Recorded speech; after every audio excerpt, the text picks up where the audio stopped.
Kammangai thingtlang pa chapter 17 by moitei boitlung ka phone riral ralavang chuan en zokin number hriat lo ani wang chuan kaladu mai lowa ma se aron ti no na wang chuan apoimo ani ringin kala zuya ma se le lama tanga ron tong ri ka hriat rualin da mai katuma aron hriang emoni duati da su in bia ang khonga in da su ati awang chuan ka top data enge isoidu ka bechak vaklo chi ania ti chang fakin athu soi tur chu kangai tha a tinge min blok aron ti chuan kanui hak mai ka du a ka blok chi ani mai chu zong chu emni isoidu ka da don he po hi kalau blok le ngalang I ori hriat po hi ka pe ilo ka tik nge ka thin atirim thar le tun mai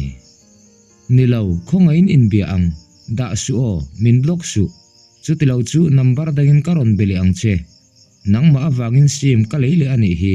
ati chuan kaner naka a o a chuan ka blok le mai a hlau hle ti ka hria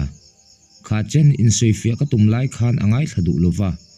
tuna in biak adu le si amo jaklo lutuk mai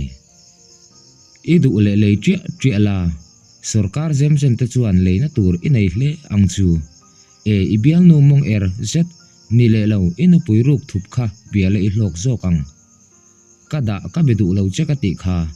kha chen in soifia ka tum chunga ngai thadu lo tu inia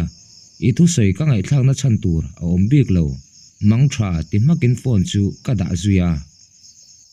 karil ru ati nat na ngai tu chuan tu na ka thil ti hi chu ne takani lam hangai view mai ila alaka nem takle derde blutuk anga katum lo atel lo po in ka ve thei ti hi shero se amingen na awang chuan block du big lovin a number ero chu ka save tu mi lo thunga ka status mu po a phu lo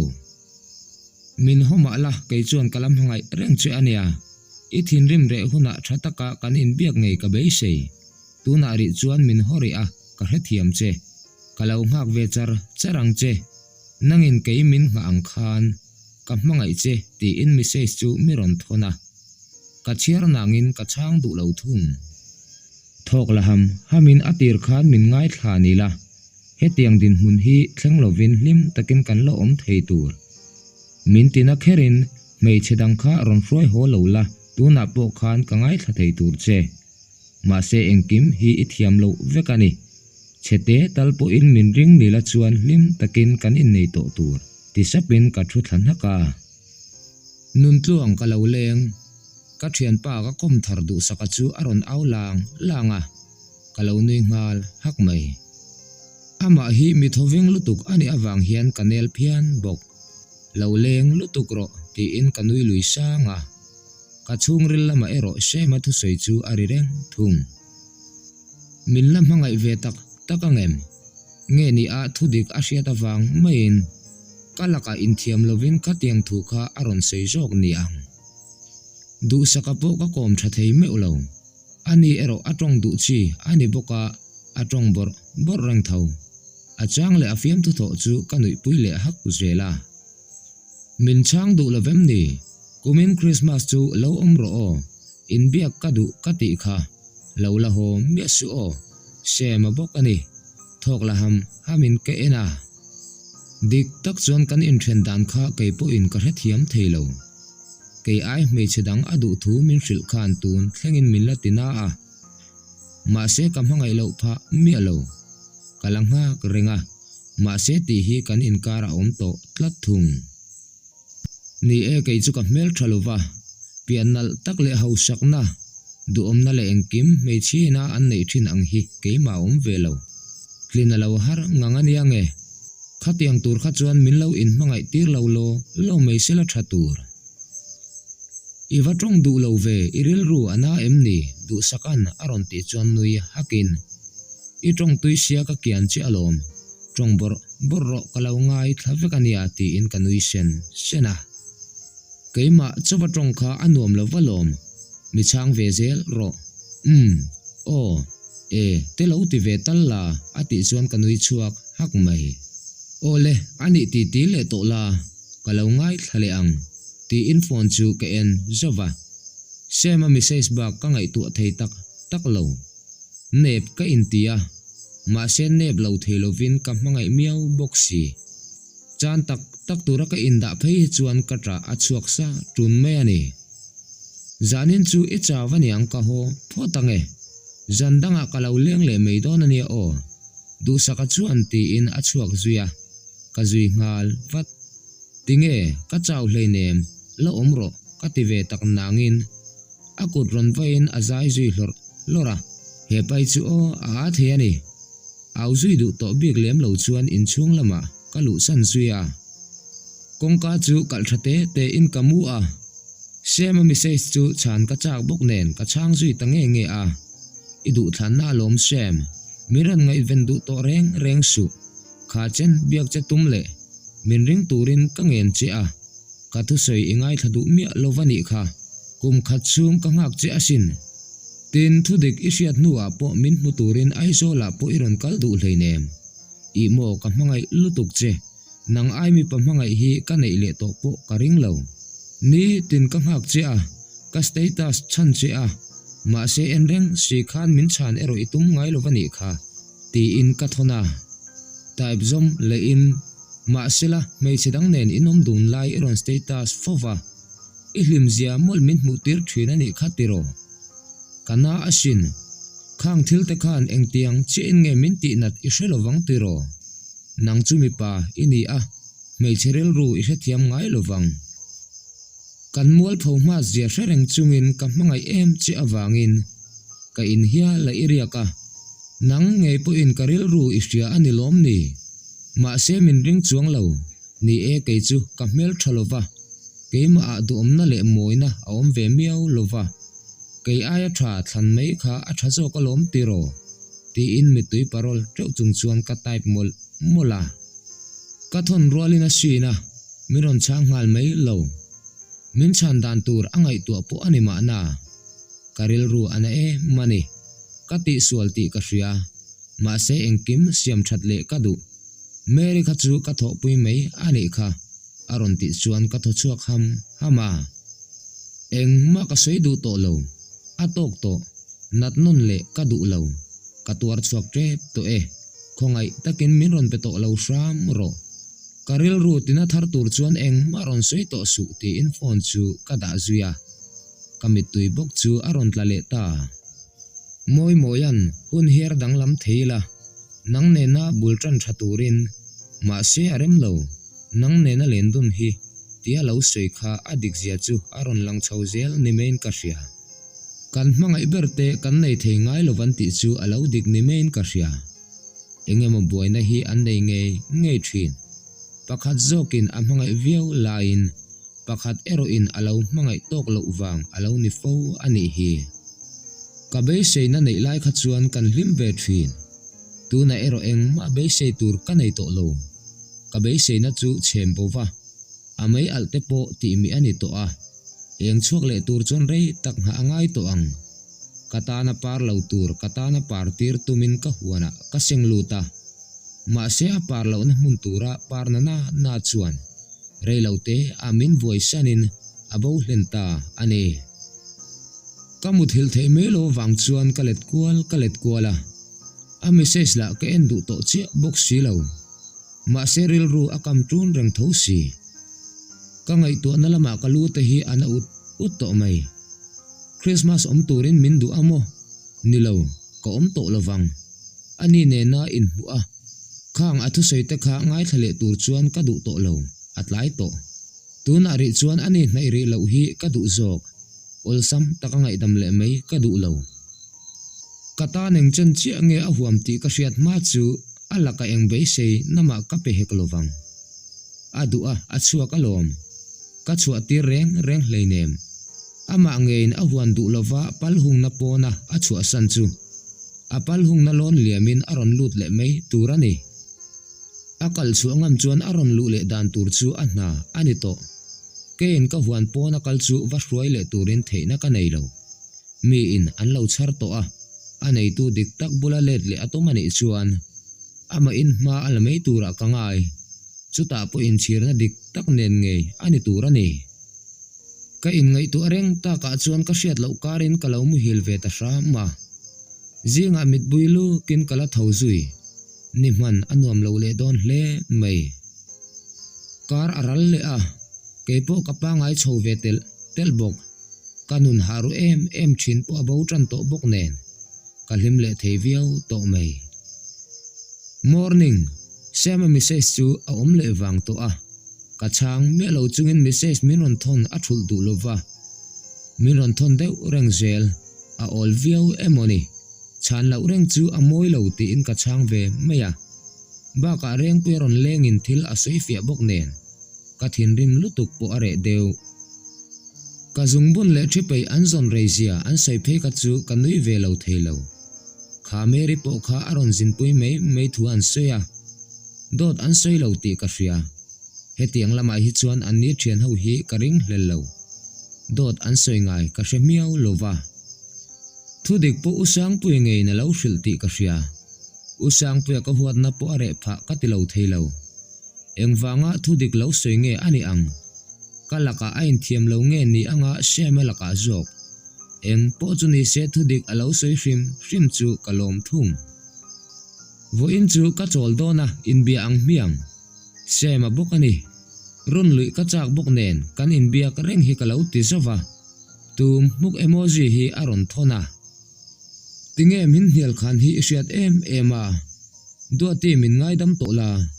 mere kha chu i thik tur mai mena nia ka ti i ina iron kala ka kwa ba kha chu ka tok mi alo dik tak chuan kan sang tur ka hupur je i hria ka ngai em lai chi a ibial palui nen inin pop lai mu khan kan mani dik tak chuan ke ai i ton ma sakani a ka bauta ka chuan ke ai i thlang lia ka nga ya i thu soila kha ka hriat chin chu i hriat kha ti chu angai dan chu adik thom mai usang pu ka du ti ka soilai che kha mu miawa ka hrialom sei to lowang tun lai na i boy lovem ni ka ti chuan alal chin kan ni ve a ka ol haralom aron ti kher chu kaner sak mai ani chu kai chu ka ol ve theiluwa minon puila atha angai le lo nula rimro ti chu ka thona ka du lo nangma kha karon ri mangche Christmas su lo to ro o lo bo to mi su ati chuan ka thoham hama athu sei chuan ka tra ati chuak le riau sem nang nen chuan arem to lo ka ti kha nat le po ka du to lo tu na ri chuan tu ma hi nei to ri lo vila ka du nakina chuan ka hre lo le tu na chuan khonga in khatiang lam kha chu sei to ri lowang ka ti chuan min chang lova asin thung kangha reng nu po aron chan tak lova chuan ke po chuan beto lem lovin la plane in chung vel chu ka ti fa ya ka la plane chu ka zai pui para rat bok hun hi upat pau le hian akal chak ni men ka sia tu na chuan bar thla kan chuang kai le der to chu ania no pan lai kha chuan hun kha kalmuang kan ti ema ma se kum som ni kan han pel chia chu kum hi ain abdor dor ni men ka sia kum hi aliam zunga reilo te emo kan ti chungin Christmas aron her chuak le thuta nga chung rei viau si a mas chung la toy le thin bok lai hi ani hau ka ti thin ni zan lam thlengin sema chuan min ram beto ri lova alung oi lo viau po ani mai thei apoi lo a thazok minon biak reng kha chuan ka chang lo thei si lo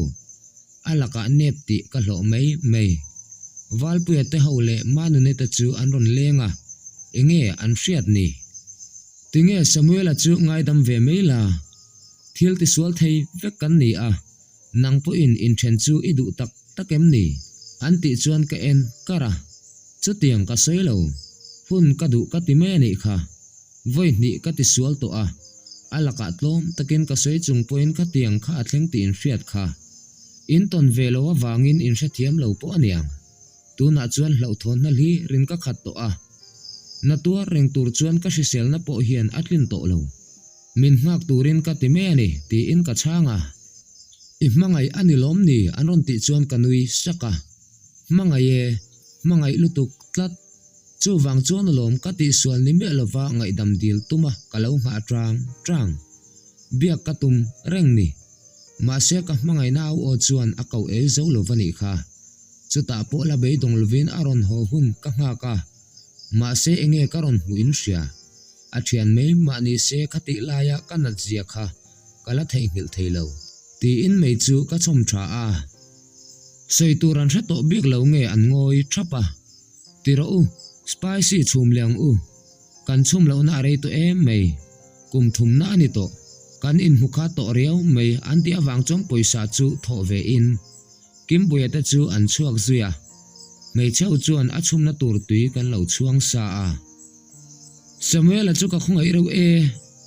ngai dam nga lo ma la kai chuan in ngai zong le ngei ulakati tuna phei chuan kan khonula a po hian ngai zong tu anga le zuala nia I chan lawange na anei to le ngal manunin aron ti chuan kanui saka apoi hleinem mei chemel thadeu a hmuwa adang lam ngal zel thei chuan min mangai tak tak lo ti na ani mei tin anhanei me awanga min ia yani chuan keipo in na kaneya ani nei lo laya ka yai lo ang khan ka laka ril ru apu velo ani ang min mangai tok lo ti na ani deyang ka ti chuan an nui hak haka le khathiam nge nge hi chuan te khin tur po in hredawalom ma se mak deuh chu zirsang pui puya po hian mol tak tak midang le khathiam lo jok te mu sit ching an thiam na chuang lutuk an om tlatania mani a po heta dictionary le thil dang ron zuar me chele me pa an ron kala a enga ma in kan om na hi ramri ani bok nen mizo in ni na nge te ron ti a ba ka kan english thiam lo min zota kan thiam lo kan ti kha english in thiam lo wamo in waching tak te atia hei hi atak takami o khomi pui hovin athil zor po an le sak lo pha athing tak takani anti chuan kanui haka khatiang kha anom ve alom antla sa san wang men le khathiam emo anin ti a khatiang kha chu amol to ka zir sang ngai to pro u tiro chu mi pa hau thom aron omania ti in mei chu ka chema gas nei thom maila zan lama hi chuan meilum han ai te hi nuam ka ti bok nen rong ka bol te ani lo chuan thingpui velum nan po kamhang mai zel kha atui chu in lo chuang to em chum patyang u karila tram to ania walpuena ti chon nui hakin kan siam ngal zunga anni oro phone enin thu thleng le chuata chuan an thul homa mei chau chuan kan thil chum chu a bol hlo nen chuan pol kwalin kan siam zo chuan fian chula in vaya ei thei tur chuan kan chhop topa sting nen chuan me in bol hlo kan tel zo vek nen athak thangai mei kan in sur le luk thin thak ti wanga kan hmai vela than kai te chu kan rule zau thin athak lutuk walpia phei chu anap tui alang tleral mei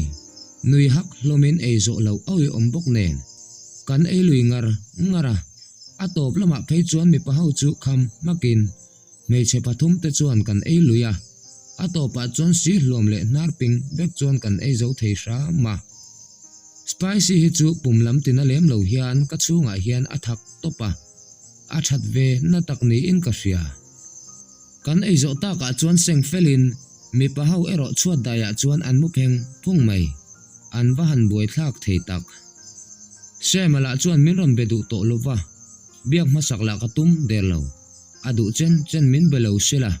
eng ma va soi ka tum lem lo ola jan tin da kan tum chinang o ma se buai na chuan le khuate a chia a ruate a surani chuan ka thei kher lowanga in ria thiama kan ti ang chu in zawa in mutui mang tha ule